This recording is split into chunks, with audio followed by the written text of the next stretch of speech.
तो महिंद्रा के वीरो का जैसे मैं टॉप मॉडल आपको दिखा चुका था, जिसमें अंदर डिस्प्ले की सुविधा दी हुई है, पावर विंडो दिया हुआ है। पर वहीं पर अगर सेम ढांचे पे अगर आप पैसा निवेश करना चाहते हैं तो क्या बेस मॉडल पे या उसके निचले वेरिएंट पे क्या क्या चीज़ मिलेगा, वो मैं हल्का सा भी आपको झलक दिखा देता हूँ। सामने वैसे ही अच्छे रिफ्लेक्टर के साथ सिंपल हैलोजन लैम्प और बल्ब वाले इंडिकेटर। सामने इस वाइट रंग में मेरे दिखाने का ये था कि इसका जो ये वाला भाग है, जो क्रोम टच, ये थोड़ा सा चमकता है। बीच में महिंद्रा का लोगो और नीचे बम्पर, और यहाँ पर देख रहे होंगे तो रिफ्लेक्टर दिया हुआ है, फॉग लैम्प मिसिंग। तो ये रही बाहरी ढांचे की एक हल्की सी झलक, जिसका कितना पेलोड कैपेसिटी है, लंबाई कितना है, क्या वगैरह सब मैं डिटेल्स आपको ऑलरेडी टॉप मॉडल के कंपेयर पे एक बार बता दूंगा। पर वहीं पर जैसे यहाँ पर देखेंगे तो साइड पे वीरो लिखा हुआ है। मेन खेल चालू होता है जब हम इसके अंदर जाएंगे। तो अंदर यहाँ पर अब देख रहे होंगे तो पूरी तरीके से शांत इसका इंटीरियर मिल जाता है, जिसमें यहाँ पर ऑफ कोर्स टॉप मॉडल पे आपको डिस्प्ले की सुविधा दी हुई है, जो लगभग मैं उंगली से बता रहा हूँ इतना लंबा वो व्यवस्थित रहता है। वहीं पर जैसे इसके मॉडल पे देख रहे होंगे तो पावर विंडो मिसिंग है, तो आपको अपने हाथों के थ्रू इसे खोलना पड़ेगा। तो इस टॉप मॉडल के कंपेयर पे ये एक छोटा डिफरेंस है कि इसमें पावर विंडो मिसिंग है। उसके बाद जैसे मैं अंदर जाऊं तो अंदर यहाँ बीच में जितनी भी व्यवस्थित रूप से वहाँ पर चीज़ें दी हुई थी वो हट गई है, और हल्का सा ये थोड़ा सा शांत लगता है। ये 5 स्पीड गियर बॉक्स के साथ आता है। और अगर आप लमसम बात करें कि गाड़ी का कैसा, तो सीट कुछ इस प्रकार से मिल जाता है, जो ठीक ठाक कुशनिंग के साथ है। अंदर वही सामान्य रूप से काले रंग के ज़्यादा आपको रूप दिखने लगेंगे, और इस वाइट कलर पे एक बेस्ट भाग ये है कि इसका जो बॉडी कलर है वो अंदर भी लहर दिखता हुआ, तो थोड़ा सा वो सुंदर दिखता है। हालांकि टॉप मॉडल आप लेते हैं तो बहुत सारी सुविधाएं जो पिछले वाले कमर्शियल गाड़ी पे नहीं थी, जैसे एसी की सुविधा, तो इसमें वो चीज़ मिसिंग है। तो एसी, पावर विंडो, साथ ही साथ स्क्रीन, 3 मेजर चीज़ जो इस महिंद्रा वीरो के लिए सबसे ज़्यादा ज़रूरी था, वो अब इसमें देने की सुविधा जुड़ गई है। तो ये मुझे बेहतर लगा कि अगर आप थोड़ा सा पैसा और निवेश करते हैं तो आपको ये ऐसी सुविधा मिल जाएगी कि आप पूर्ण रूप से एक अपने घर के पर्पस के लिए भी, चाहे तुरंत बिजनेस कर रहे हैं तो आप इत्मीनान से ले सकते हैं। इसके अलावा इसकी लंबाई चौड़ाई का पूरा डिटेल मैं टॉप मॉडल के कंपेयर पे एक बार आपको दिखा देता हूँ। बहुत सारे मामले में बेहतर है, क्योंकि आप किसी भी कमर्शियल सेगमेंट को देखेंगे तो ऐसा प्यारा क्रोम टच, साथ ही साथ मैं अंदर आपको घुसा के बताऊं तो कुछ इस प्रकार के इंटीरियर भाई साहब कमर्शियल सेगमेंट में कब से मिलने लग गए, पर अब फाइनली ये चीज़ें पूरे करके कुछ इस प्रकार से रखा गया है। वो भी सिंपल इंटीरियर नहीं दिया हुआ है ना भाई, पूरी तरीके से पियानो ब्लैक टच में दिया हुआ है, और साथ ही साथ डैशबोर्ड में भी एक अच्छा ग्लेंस है। इसके अलावा छोटी मोटी चीज़ें जैसा आप देख रहे होंगे, तो अब इसमें आपको पावर विंडोज़ की भी सुविधा है। जो हैंडल वाले नॉब थे ना, उसको टाटा वाई कर दिए गए। और भी बहुत सारी चीज़ें ऐसी है जो मुझे लगा कि इस महिंद्रा वीरो को तुरंत आपके लिए लेकर आना चाहिए। तो फिलहाल अगर स्पेसिफिकेशन को मैं टेलिएशन करूं तो आप ऑलरेडी ब्रोशर में देख सकते हैं, बट फिर भी एक तुरंत ग्लेंस में समझ लेते हैं कि क्या क्या चीज़ इसमें मिल जाता है। तो जैसे आप इंजन के बारे में बोलेंगे तो MDI 3 सिलेंडर 93 सेंटीमीटर क्यूब का एक प्रॉपर आपको डिस्प्लेसमेंट मिल जाता है। वहीं पर लगभग 59 किलोवाट और मैक्सिमम टॉर्क 210 Nm का निकाल के देता है। एंड ऑफ कोर्स ये व्हीकल आपको 5 स्पीड गियर बॉक्स के साथ आता है। फ्रंट का सस्पेंशन, और अगर आप पीछे का सस्पेंशन देखेंगे तो आपको लीफ स्प्रिंग मिल जाते हैं, जैसे मैं अभी आपको दिखा दे रहा हूँ। ठीक, अब इसके अलावा जैसे सस्पेंशन को दूसरा चीज़ टैली करें तो आपको सफिशेंट इसमें 40 लीटर के फ्यूल टैंक कैपेसिटी दिया हुआ है। वहीं पर DEF लगभग आपको 10 लीटर का प्रोवाइड कराया गया। टायर सेक्शन 195/15 इसमें मिल जाता है, जो कि यहाँ आप देख रहे हैं। और वहीं पर जैसे मैं इसके लेंथ के बारे में बात करूँ तो लगभग मैं इतना दूर तक पहुँचूँ तो ये 4710 mm पे है। वहीं पर अगर इसकी चौड़ाई अगर देखें तो 1746 mm की चौड़ी गाड़ी मिल जाती है, और ऊंची भी इसे काफ़ी रखी गई है। इसका हाइट रखा गया है 2040 mm। इसके अलावा बहुत सारी चीज़ें और भी है जिसको आराम से अब समझते हैं।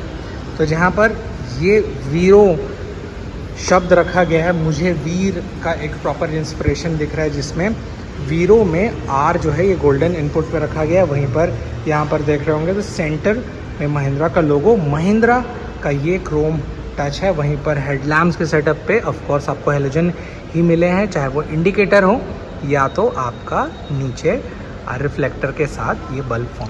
पर मेन जो खेल इसका चालू होता है जब हम इसके इंटीरियर में जाएंगे।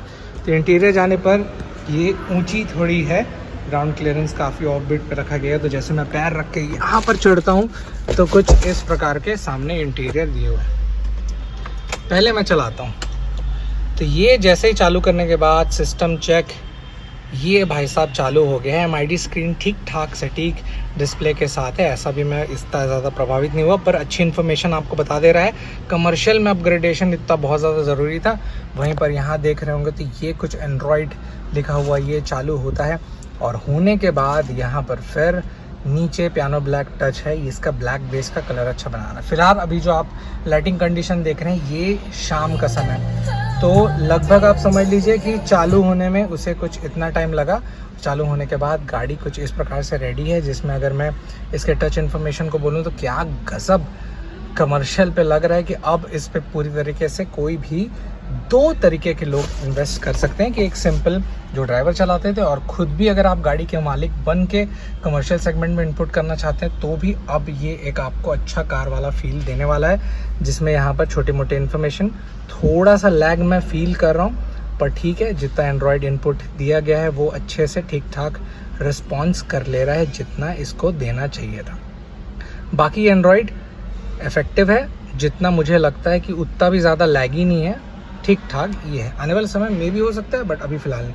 ये पूरी तरह से नीचे पियानो ब्लैक है, एसी के कंट्रोल दिए हुए हैं, यहाँ पर एसी इनपुट, वहीं पर चालू बंद।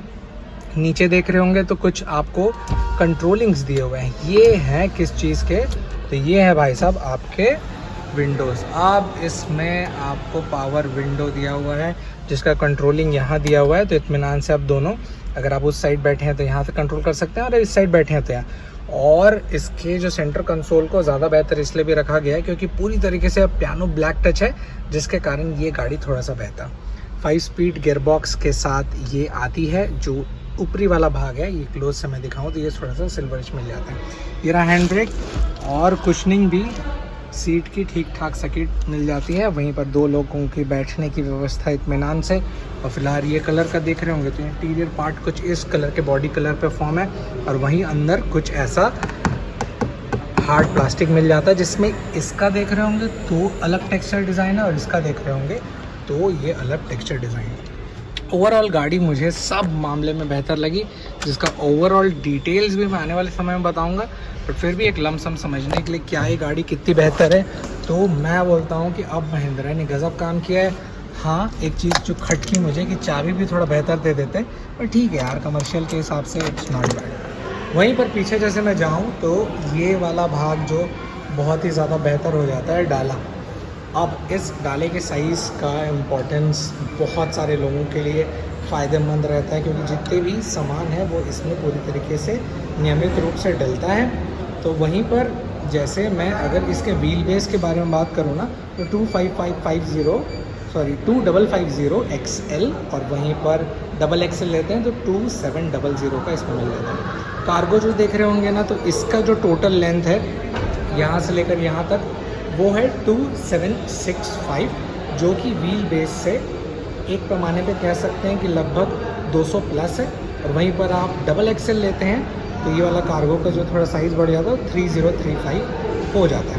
कार्गो की विड्थ कितनी है, तो ये वाला जो चौड़ाई भाग आप देख रहे हैं ये है 1644, और इसकी हाइट तो यहाँ से आप समझ रहे होंगे, जो यहाँ से निचले वाले भाग से लेकर ऊपर जो पूरा कैलकुलेटिव टर्म रखा गया है, तो ये है आपका 425। और सब पैमाने पे मुझे लगा कि ये गाड़ी अच्छी है, और बेहतर इन्होंने जितना रखने की कोशिश करी है वो बहुत सटीक है। इसके अलावा जैसे कितने भी सामान को ले जाने की जो व्यवस्था है वो इसमें हो जाती है। और अगर आप बोलेंगे कि इसका भार कैपेसिटी, तो पेलोड कैपेसिटी 1550 और 1600 सामान्य बात, पर इसका जो लोड रखा गया है वो कितना मजबूत पहलू पे है। तो इसका इनर बेस जो परत है वो अच्छा रखा गया है, जो अगर मैं नीचे से दिखाऊं तो वो कुछ ऐसा है जो कि बेस्ट पार्ट इसका साबित होने वाला है। वहीं पर साइड को जैसे देख रहे होंगे तो पैटर्न कुछ इफेक्टिव, और ऊंचाई पे आई थिंक जो सामान रखने पर जो व्यवस्था होती है वो सटीक रखी है। पीछे से ओपनिंग और मेटल जो है वो इधर आप नोटिस कर रहे होंगे, जैसे यहाँ पर जो आवाज़ आ रहा है और यहाँ पर नीचे, तो इसके बेस को उतना मजबूत बनाया है। और इसकी लंबाई और इनर बेस साथ ही साथ मजबूती काफ़ी अच्छा है। तो बेस्ट पार्ट ऑफ कोर्स इस मजबूती भरे चीज़ का मुझे ऐसा लगा कि ये वाला है, ये इंटीरियर जो गजब सा दिया हुआ है आपका पियानो ब्लैक टच में। आपको ओवरऑल इस गाड़ी पे सबसे बेहतर क्या लगा, अंदर का लुक या फिर इंटीरियर इस महिंद्रा का? Please let me know in the comment section.